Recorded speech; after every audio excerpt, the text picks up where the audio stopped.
physical touch by our attachment figures, parents, when we are babies and children and adolescents is so incredibly important. We know through research, through data, over a long period of time that physical touch, hugging, cuddling, just being really close to our children fosters that closeness, that emotional closeness, that feeling of emotional safety. It fosters healthy attachment. It fosters bonding between the parent and the child. We know that there's a massive release of oxytocin that's released when the parent, the attachment figure, is physically close with their child, that hugging, that cuddling. We know that physical, consistent physical touch helps to reduce cortisol levels in our bodies as babies and children and adolescents. All these things are so incredibly important.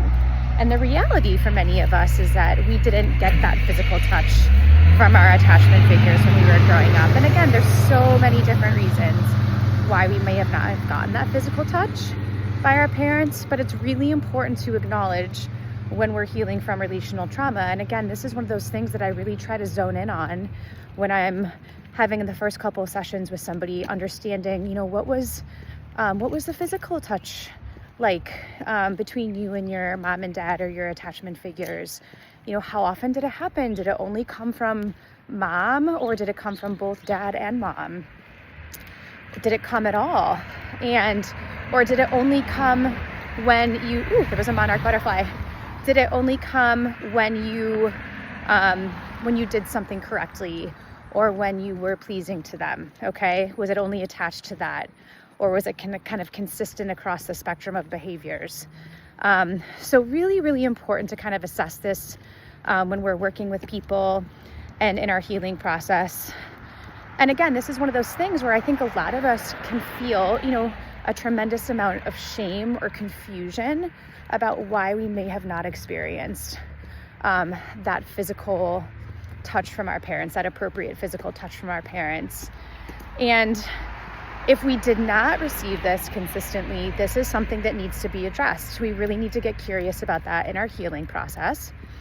And we really need to understand that it was really important. And the fact that we didn't get it, this is another one of those really, really critical attachment ruptures that occurred for us growing up. And it needs to be tended to now as we're doing the healing work as an adult. And again, there's so many different ways that we can repair this in our healing. Okay, this is absolutely repairable, but it needs to be tended to and it needs to be paid attention to. And so one of the many things that we work on in the healing from relational trauma is, we need to have this touch now. We need to have this healthy physical touch now.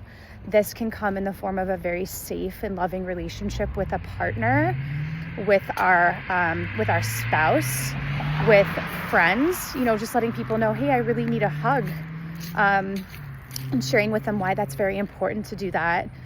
This can happen if we have a body worker, like a massage therapist that we're really close to and that we feel safe with, talking to them about your history and how important it is for you to be safely touched in a really gentle and nurturing way. We can, we can learn to hug and nurture ourselves, okay? And I know some people might think that that's silly, but that actually can be incredibly important and effective to do that. Hugging and being close to and cuddling with our children is so important. Again, this is another way that we're kind of doing this reparenting work. Okay, we didn't get it, but we're able to provide it to our kids, and it helps us as much as it does our children here, okay? So again, this is just something that we really need to pay attention to in our healing process, and it needs to be talked. There is some value in understanding why our parents, our caregivers, were not able to kind of attune to us in this physically nurturing way.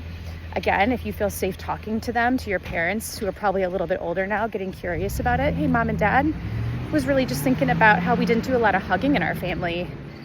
We didn't do a lot of closeness. Can you help me understand a little bit about what it was like for you growing up in your household? Was there that closeness? Was there a specific reason why you weren't being very physically nurturing with me? Really approaching it from a place of curiosity. And again, if if it's not safe for you to have that conversation with your parents, try to talk to other family members who may be able to offer you some insight. That can be really, really helpful in this. Most of the times if our parents were not able to kind of do this physical nurturing in this way, it was because it was often not done to them. And so really looking at this from the generational trauma perspective. I hope you found this helpful. Thanks for coming on here to learn and grow.